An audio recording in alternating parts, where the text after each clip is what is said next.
Hello, everyone. Welcome back to Talking Housewives of D. I'm D, and today we are talking about The Real Housewives of Salt Lake City, Season 6, Episode 3. And this is another episode where Lisa just completely loses her shit. And it was great to watch. Lisa went full blown Charlie Kelly this episode, and it was amazing to see. It really was. But I will be honest with you guys. I'm a little bit worried about Lisa because yeah, like she's unhinged sometimes, we've seen it in the past where she just kind of loses it. But these past two episodes, she's really been losing it, you guys, and I don't know. I don't know what's going on with Lisa. Yeah, but this was a really good episode, and I feel like I say that about every Salt Lake City recap that I do, but this really was a good episode. The end of this episode, they didn't even show in the trailer, so I was really surprised by this. With any other show, they would have put this like right at the beginning of the trailer, but yeah, and I just can't believe that all this is happening so fast. So okay, so let's just go ahead and just jump right into it. So we start off this episode. We're at Lisa's Vita Premiere Lounge. And I'm not sure if we've ever seen this on the show before. If they've shown it, I don't remember seeing it. Because, like, when we were introduced to Lisa, they said that she's, like, the Sundance Queen and Vita Tequila and all that. But, like, she had these parties for Vita Tequila with the cast. But we never really see what else Lisa does. Like, other than Vita Tequila and, like, Fresh Wolf, you know? So I'm like, when did this lounge happen? It probably been there the entire time, and like I just didn't know. But yeah, so apparently Steve Carell and some other guys are gonna be there that day. And I think it's like an HBO event. Sorry if you guys hear something in the back. That's my dog. She's snoring. She's a snorer. She's a Shih Tzu, and she's a little baby, but with a very big snore. So if that's what you hear, that's her. It's late here. Okay. You guys hear her? Oh my god. Okay, sorry. So yeah, I think it's like an HBO thing because I did see like a little HBO sign in the back. So yeah, she's planning a thing for them tonight, and then she goes on to like name drop some people that she does big things. Okay, guys. She says that her life, like she said to Heather, her life is very different. She doesn't think that the women understand just how different her life is. She does events with Usher, Forrest Whitaker, and Shailene Woodley. Yeah, and basically she's just saying that she's better than everyone. Essentially, that's what she's saying. She's saying that she's better than all the girls on this cast, which is, like, I think that's really weird to say. Like, you say that you live such a different life than everyone else, but y'all are on the same show. Y'all are doing the same thing. But what do I know, right? Yeah, so she's planning, there's like this flashback where she said that she's planning a lunch and she's talking to Amy. We're going to get into Amy a little bit later here, but she's saying that, she wants to do like a lunch, so because she has some explaining to do to the girls, but she says in like a way that sounds really like devious, in whatever.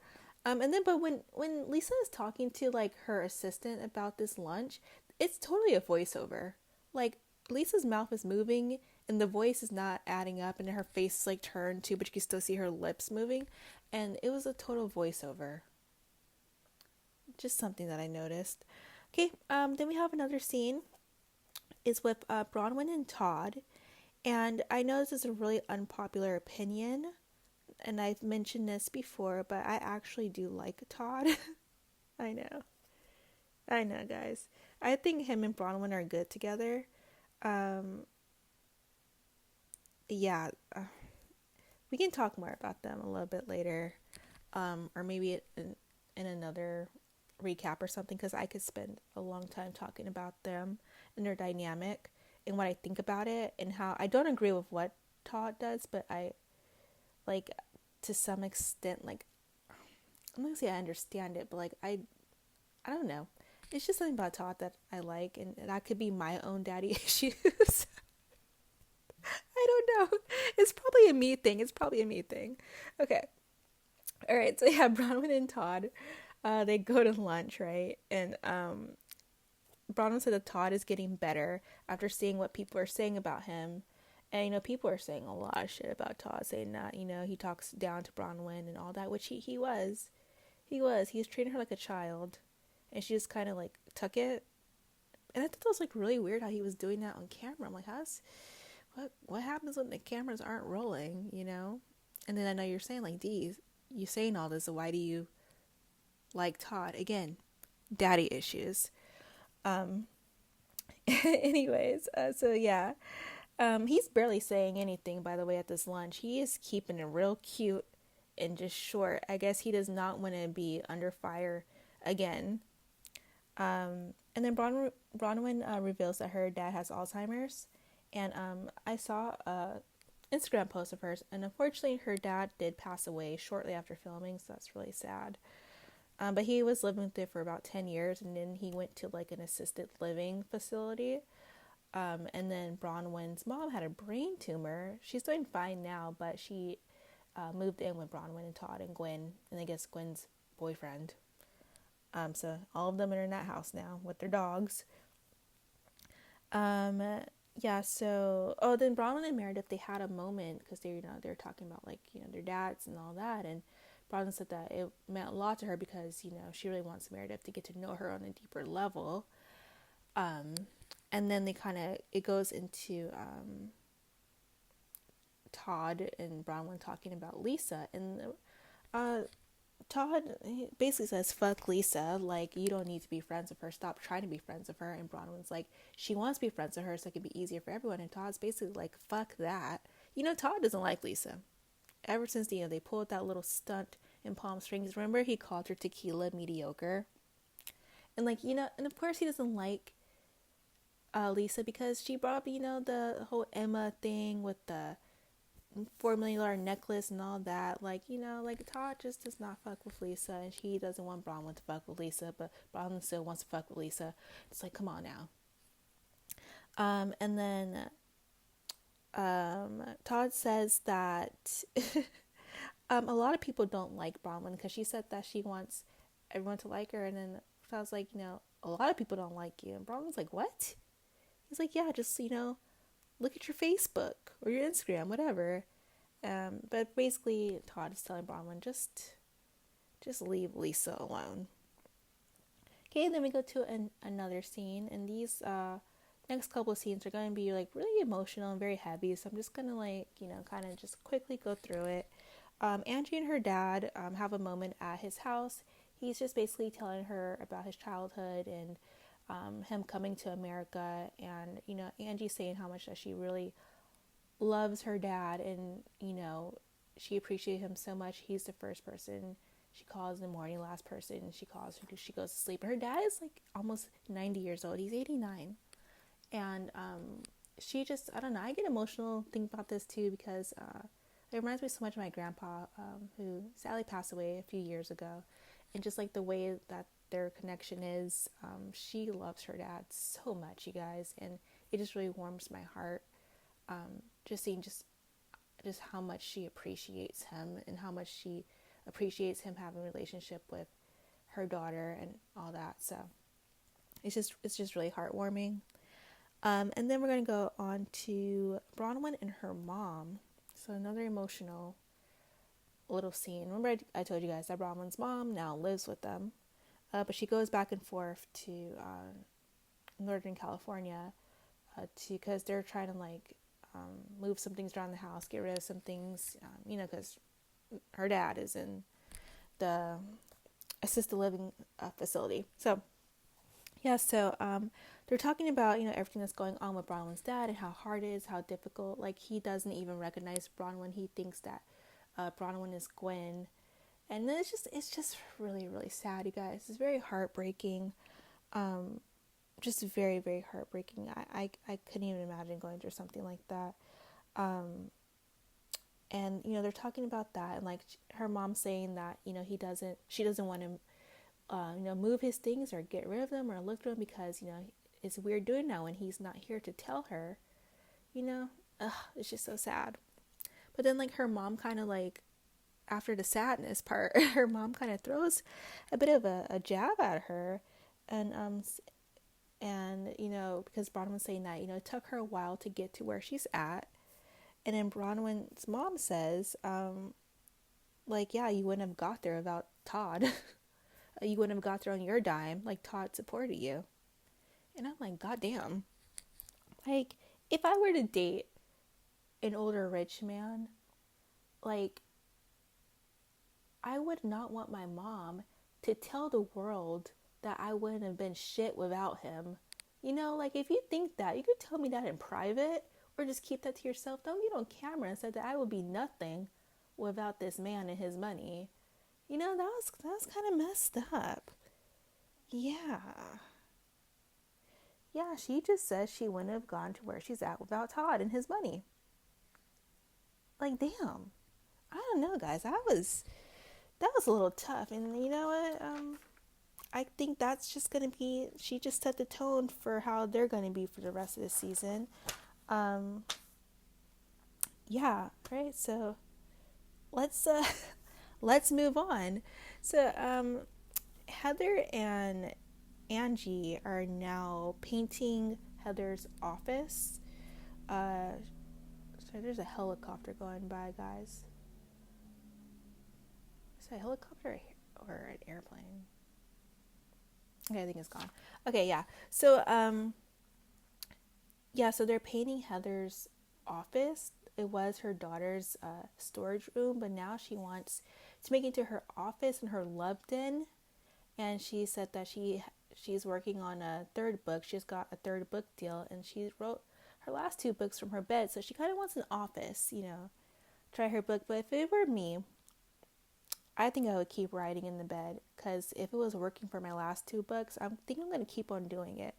But yeah, whatever. They're painting they're painting her office because it was white, but then they wanted to add some color to it. But I swear, you guys, it could just be my TV, but all the colors looked white to me. I think they're probably pale versions of colors, but they all looked very close to white. And it's like, you couldn't just throw a green up there, or like a blue, maybe a hot pink. They all look like different shades of white. But whatever, that's really none of my business. Okay, so Angie is getting her Greek citizenship. She's telling Heather about it, and then she said that she told Electra, and Electra just does not care. And then Angie just says that, it's kind of like, heartbreaking, because she thought her daughter was always going to be, her best friend, but now she's in her teen stage, and, you know how it is when you're a teenager. But I was like the opposite, you guys. I did not pull away from my mom when I was a teenager. I actually became a lot closer to her. And now my mom is like my best friend. Like, I call my mom several times a day, just because I'm bored. So like, when I was a teenager, when I was like 15, 16, I became really, really close with my mom. So I had like the opposite effect of what's going on with Angie. And I know this really hurts Angie too, because, Angie didn't have a mom growing up. Her mom passed away, and I don't think she was really present at the time too, because I think she had some problems. And so I know this really hurts Angie, but kids will be kids. She'll come back around. So yeah, then they start talking about what happened at the party, at Amy's party, and basically Heather like left. Like, she kind of ran away a little bit during that, and then sorry, I got lost in my notes, guys. Then Angie says that Lisa is always saying that she's going to like, because they're talking about Lisa. So Angie's saying that Lisa's always talking about she's going to like all these big celebrity events, but she only posts like AI pictures of her in hotel rooms. And then they like show heavily photoshopped pictures of Lisa in hotel room that she posted on her Instagram. And then Heather tells her about what Lisa said about Lisa having a different life than everyone else, and they just basically roll their eyes like, girl, like, your life is not that different than ours. And then Heather is just saying that, that really hurt her feelings, and it's becoming to a point where Lisa is getting like impossible to keep defending Lisa. Oh, guys, my dog, she is knocked out. Oh, you're up, babes? You heard me talking about you? Sorry. All right, come on over here. All right. Okay, sorry, guys. It's late here. It's late. And I'm kind of hungry too. I think I should have gotten a snack before I did this. Okay, yeah, so now we are it's the next day. We're at this whole skeet shooting thing. So it's Lisa, Mary, Heather, Meredith, and Amy. Let's talk about Amy real quick, guys. Who all right. We know who Amy is, okay? Why is she here?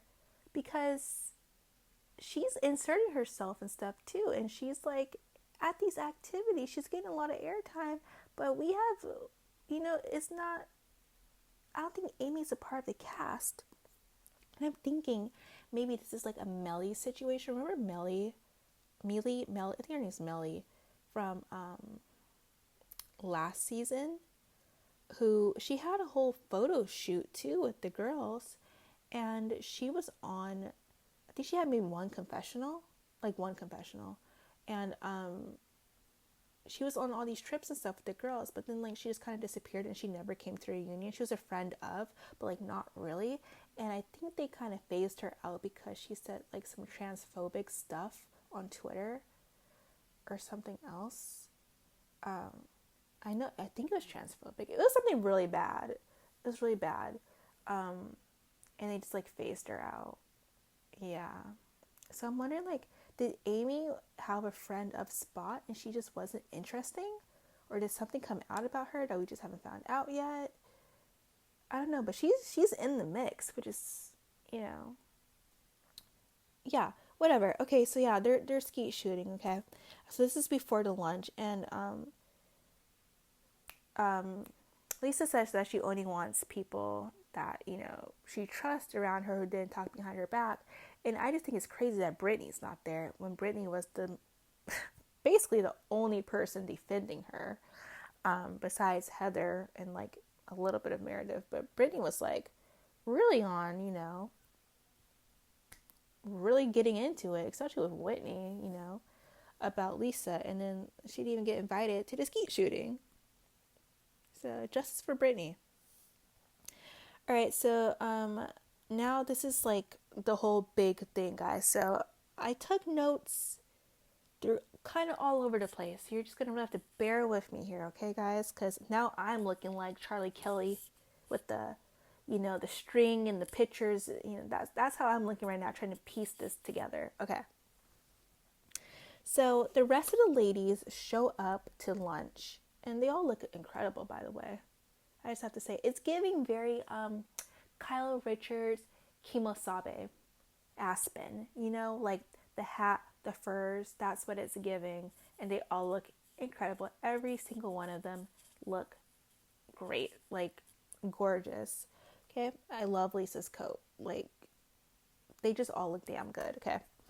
Anyway, so yeah, they all show up to the lunch, and then they walk into a little like space for the lunch, and there's like these little poster boards set up, and Lisa's about to give her press conference, very much a Karen Huger, like season 2. I think it was season 2 of Potomac. So there's like billboards, and God bless the intern who had to go on Canva and doctor these up and then get them printed out at the local like Staples or something and set all this up for Lisa. That's what it was giving. It's just a whole bunch of like her lawsuits with dismissed like in red across it, and there's photos of her and John on a boat and at the Jazz game, and then there's like another little poster of all the lawsuits in like a photoshopped picture of Lisa. Like in front of it. Lisa's her biggest fan, and I love that for all of us. Um, okay, so um, so she's basically telling everyone that all the lawsuits are dismissed, dismissed, deny, deny, deny, deny, and except for one lawsuit, the ongoing one, which is I think is like the most important one. And then she's like, the claims aren't true. It's false. It's false. It's false. Like deny, deny, deny. But it's going to get dismissed. Whatever. Like you know. And then Lisa's saying that nothing is true. Everything is lies that these people are alleging happened or didn't happen. And then they kind of just start like going back and forth, like basically as Bronwyn, Angie, and a little bit of Whitney kind of just going back and forth with Lisa. And then fucking Amy pops in to defend Lisa about the credit card. She's like, a lot of business owners have credit cards and this and that and all that. And I'm like, who is Amy? Like, I'm feeling like Mary. Like, who is Angie? That's how I'm feeling right now. And we need to investigate where Amy fits in all this and why is she here and if she's going to be here through the whole thing and why hasn't she been properly introduced to us? Like, because she's part of these events and we haven't even got like a real introduction of Amy. I don't know, guys. Let's make a note of that to come back to Amy. Okay, then now Lisa's repeating this fanciful tale thing. She keeps saying fanciful tale. And she said that's what her lawyers are saying. They're calling it a fanciful tale. And is it fanciful tale? That's what I wrote, fanciful tale. But the more I'm saying it, the more it doesn't sound right. So I'm probably saying it wrong. And I apologize for that, you guys. And then Lisa and Bronwyn start going back and forth. And she is calling... So Lisa's calling out Bronwyn lying about the jewelry thing again. And then... Bronwyn's like, I already explained that, and if you were at camp, you would know. And then the dick-sucking comments come up again because Bronwyn said that Lisa was calling her a whore, and like, you say I suck dick, and I had to apologize to Amy about that. And I'm just like, oh God. And then Lisa brings up that she was at Blake Lively and Anna Kendrick's movie premiere, and that's why she wasn't at camp. And then I don't know, then I wrote Lisa starts, she looks insane. That's what I wrote down. There's more, guys. There's more. Okay, now it's Angie versus Lisa, and Angie can't even get a word in. Lisa keeps talking over her and all that. Like, Lisa has completely lost it, you guys. And then Lisa says that Angie wants to be Jen Shaw.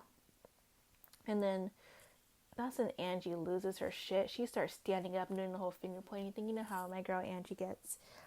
She's like, because Lisa's like, you got the same hair girl, brow girl, nail girl. You want to be Jen Shaw? And then Angie's like, no, like, at all. Like, I've had the same brow girl for 14 years. She's amazing at what she does. And then Mary's like, oh, she's amazing. She's the best. And then everyone starts shouting like, yeah, she is good. Let's bring the brow girl in as a friend of, because I don't know what the fuck Amy's doing. Okay, and then the poor waitress comes and she's trying to take the order. She just can't because everyone's just going back and forth. I feel so bad for her. But she ends up getting the orders for everyone. Now we got Whitney versus Lisa. So this is the last little fight of the entire episode.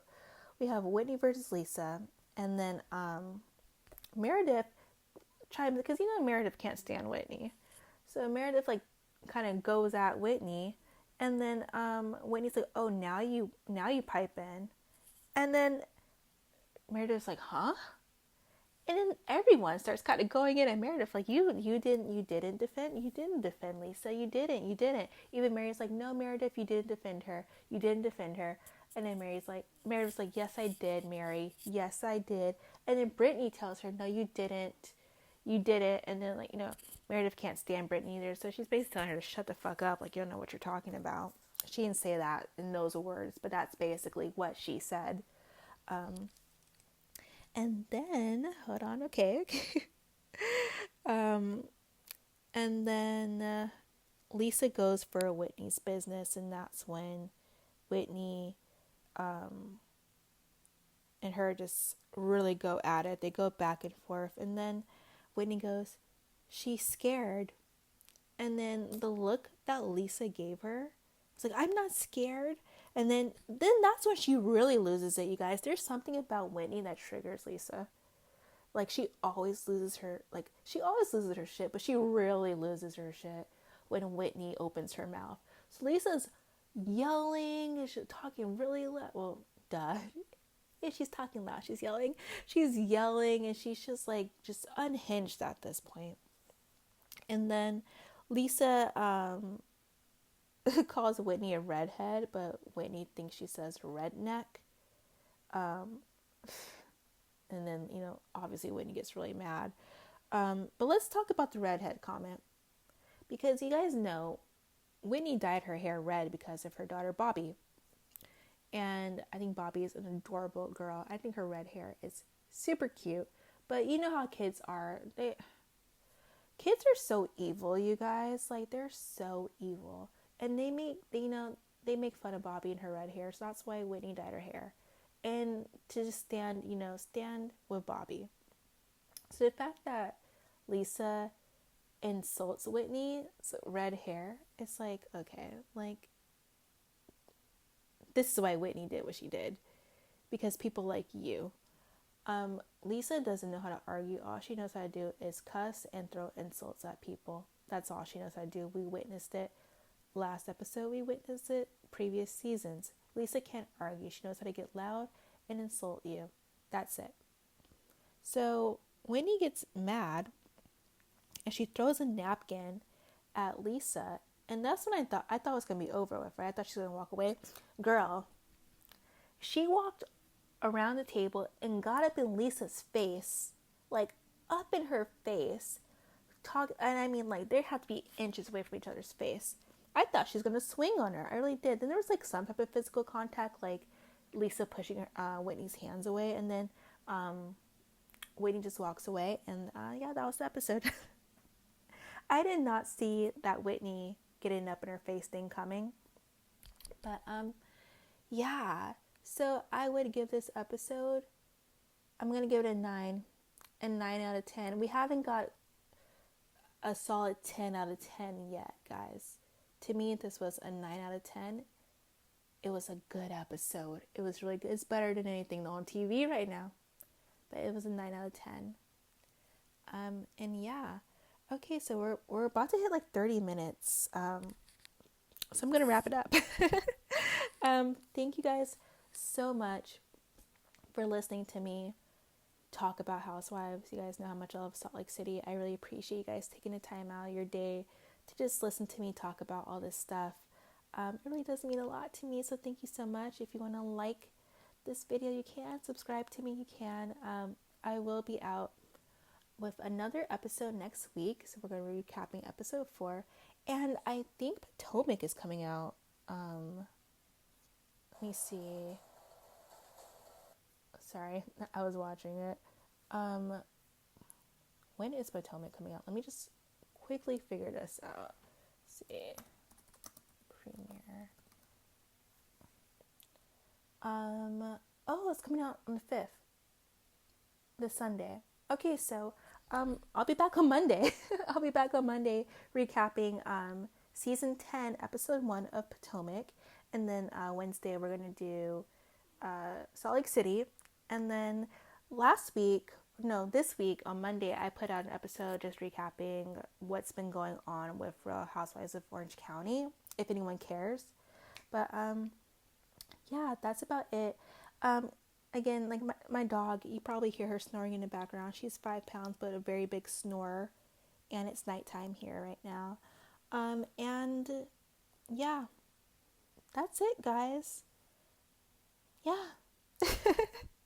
I will talk to you guys soon. And again, thank you so much for being here and listening to me. I really appreciate you guys so much. And I will talk to you later. Bye.